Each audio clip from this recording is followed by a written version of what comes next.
ค่ะกราบสวัสดีเอฟซีทั้งช่องของสงกรานต์นะคะนี่จะมีแนวทาง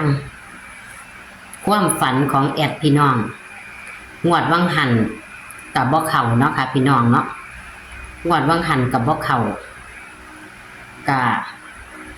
งวดก่อนเป็นเข่าแต่เข่ากับหัวให้หาเก้าให้หาหกเป็นอายุของแอดมันออกเก้าหาเนาะงวดก่อนแต่งวดวังหันรอบสองบ่ฝันพี่น้องฝันรอบแรกเทียเดียวครั้งเดียวบ่ฝันอีกโค้งสุดท้ายก็ว่าฝันคิดจังไดก็บ่ออกฝันก็จื้อบ่ได้พี่น้องโค้งสุดท้ายก็เลยมันเป็นจังไดบ่คันบ่ฝันก็คือบ่ฝันเด้ค่ะพี่น้องกะคันฝันกับเข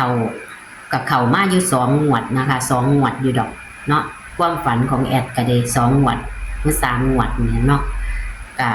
มาหลุดงวดมั่งหันเนาะค่ะพี่น้องหลุดเลยเนาะให้40ให้4004ไปออก1441เนาะงวดนี้พี่น้องงวดนี้ความฝันของแอดก็มีแล้วแต่กับฝันเป็น2 ฝันอย่างบ่ยาวดอกพี่น้องเอาก็ขอกดไลค์กดแชร์ให้กับช่องสงกรานต์เด้อค่ะพี่น้องขอ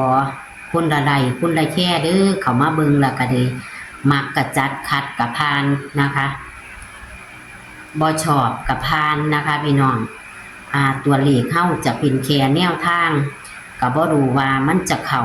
หรือว่ามันจะหลุดเฮาก็บ่รู้ล้วนแต่เป็นแนวทางนะคะก็มีพี่น้อง FC ที่เพิ่นอยากฟังความฝันของแอดนะคะก็คิวแน่บ่คิวแน่เนาะค่ะพี่น้องความฝันก็เลยไผก็ตามล่ะเนาะบ่ว่าสิเป็นเซียนบ่ว่าสิเป็นอาจารย์พ่อแม่มันก็ต้องมีเข้ามีหลุดเนาะพี่น้องมันก็ต้องมีเข้ามีหลุดมื้อนี้ก็สิมานั่งเว้าอย่าฟ้าวเปิดฟ้าวเบียกันเด้อค่ะมื้อนี้มานั่งเว้า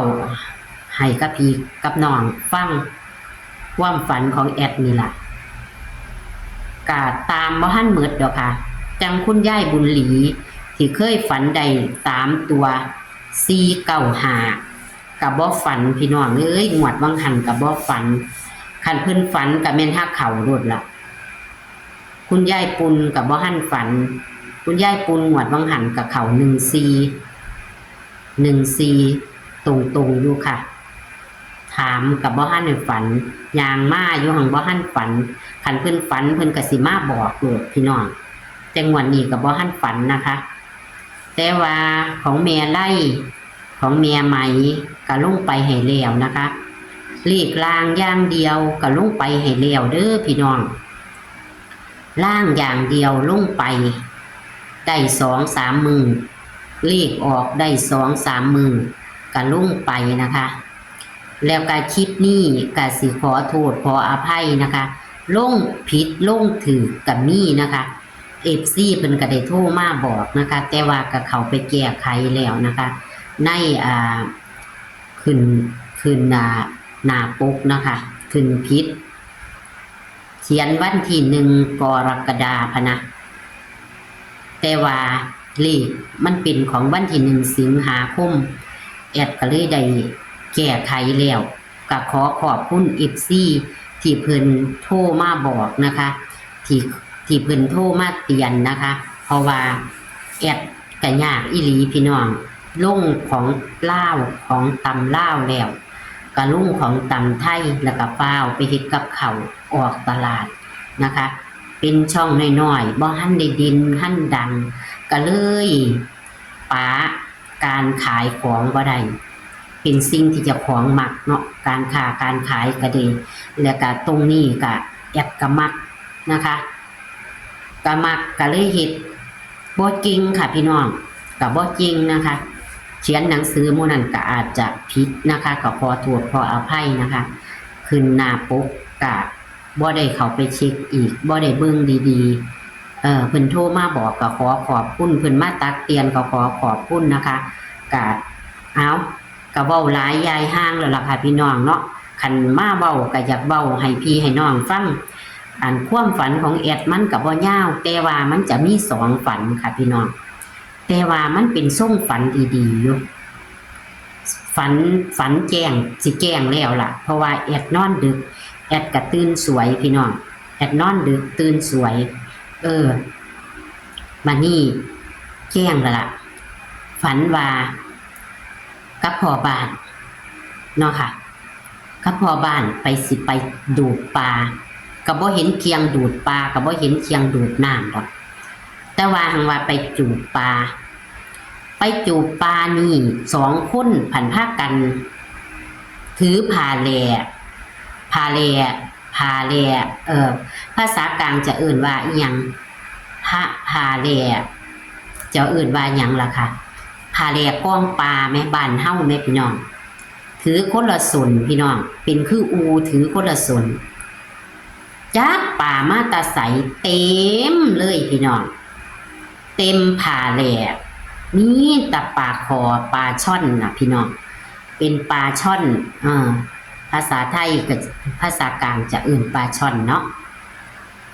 นั่นแหละได้ปลาคอมีตะตัวใหญ่ๆพี่น้องจับคนละทางผู้หญิงผู้ชายก็คือแอดกับพ่อบ้านจับคนละทางแม่มเฮาได้หลายละปลาบัดนี้เฮาได้หลายแล้วเทิงเต้นออกกับพองกันพี่น้องตะวาหังได้หลายได้ปลาหลายนี่แหละค่ะความฝันหนึ่งก็เลยถ้ากันจับคือจังอูดิจับคนละสนหรือว่าจะมีโชคหรือว่าเลขลางของเสี้ยนเพิ่นจะเข่าบุกพี่น้องหรือว่าเลขลางอย่างเดียวจะเข่าแล้วก็บ่รู้นะคะกะดาวปานนี้แอดก็เลยว่าผู้หญิงกับผู้ชายยืนถือจับคนละข้างผู้หญิงกับ4เนาะแอดนี่เป็น4พอบ้านเป็น6แอดก็เลยตี6-4พี่น้อง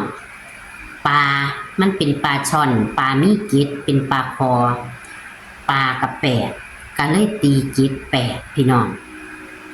ตีกิจ8นี่แหละความฝันหนึ่งของแอดเดอร์ความฝันแรกอันนี้ก็บ่แม่นฝันต้องงวดหรอกค่ะพ่อได้ลีกลางอย่างเดียวมานั่นน่ะแอดก็เลยมาฝันก็บ่รู้ว่ามันจะเกี่ยวกันบ่นะคะแต่ว่าคือฝันดีแท้นะคะแต่ว่าแอดก็เลยตีแอดเป็น4พอบ้านเป็น6นะคะก็เลยตีเป็น6-4กับ7-8อีกฝัน2พี่น้องบัดนี้ฝันเทีย2ฝันมื้อคืนอันนี้คือใหม่ๆหมาดๆฝันมื้อคืนนี่ฝันว่าไปจักว่าเป็นงานหยังอยู่วัดนี่พี่น้องบัดนี้ฝันครั้ง2นี่เป็นงานอยู่วัดคนนี่หลายเต็มอยู่คนหลายเต็มเทิงได้อยู่ได้กินจักเป็นโรงทานหรือจักเป็นอีหยังเทิงได้อยู่ได้กินพี่น้องแอดก็ได้กินแล้วบัดนี้คือสงกรานต์นี่พี่น้องบัดนี้เป็นคือยังผู้บ่าวสิมาหมักได้บัดพี่น้องบัดนี้เอาในความฝันเด้อบัดนี้คันแอดฝันจังซี่รู้สึกว่าฝันดีเด้พี่น้องคันแอดฝันแบบนี้เป็นผู้บ่าวมาหมักเป็นผู้บ่าวสิมาอยากมาทาแป้งเป็นคือยังสงกรานต์เป็นผู้บ่าวสิมาทาแป้งแอดพะนะฝันแม่อันนี้คือความฝันเด้อพี่น้องบ่ได้หลงตัวเองเด้อ อันนี้แอดฝันคันบ่จื้อได้กับบ่ได้เด้ฝันจำนั่นล่ะเป็นงานเลี้ยวไปทางมีมเลี้ยวไปทางไหนก็มีแต่คนเต็มวัดอยู่เลขวัดหรือจะออกพี่น้องสุดนั่นแอดกับฝันแบบนี้ฝันว่าเจ้าเป็นหยังนั่นอยู่มันก็ออกเลขวัดดิพี่น้องนี่ล่ะแอดก็เลยจะเอาเลขวัดลงเด้อค่ะ เพราะว่ามันเกิดเป็นงานอยู่ในวัด เป็นงานอยู่ในวัดแต่ว่าผู้บ่าวก็ได้ท่าแป้งอยู่แอดก็เลยเอาเลขวัด145พี่น้อง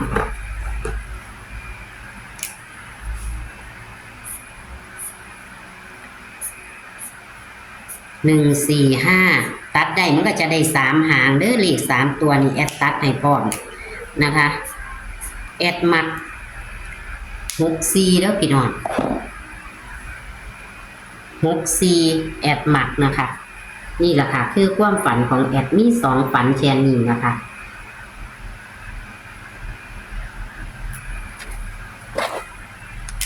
บ่ได้ฉีด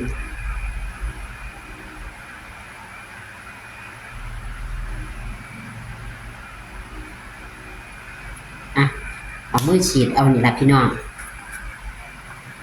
ความฝันของแอดกับมีแค่นี้นะคะแต่ว่าเป็นส่งฝันดีๆพี่น้องเอาแคปหน้าจอเด้อค่ะผู้ใดที่มักความฝันของแอดก็นำไปหาซื้อลอตเตอรี่นะคะเลขท้าย2ตัวเลขท้าย3ตัวนะคะนี่ค่ะความฝันก็ได้มีแค่นี้นะคะก็ขอขอบคุณทุกการรับชมเด้อค่ะขอบคุณที่กดไลค์กดแชร์ให้กับช่องของสงกรานต์นะคะขอบคุณFCที่เพิ่นโทรมาเป็นกำลังแรงใจให้ทุกผู้ทุกคนนะคะบ่ว่าจะด้วยบ่ว่าจะจากใจหรือว่าจะจากอีหยังก็ตามนะคะเพิ่นโทรมาก็คันสมมุติแอดบ่ว่างแอดก็จะบ่ได้รับนะคะคันแอดว่างแอดก็รับนะคะแต่ว่าก็ขอขอบคุณที่เพิ่นมาบอกมากล่าวมา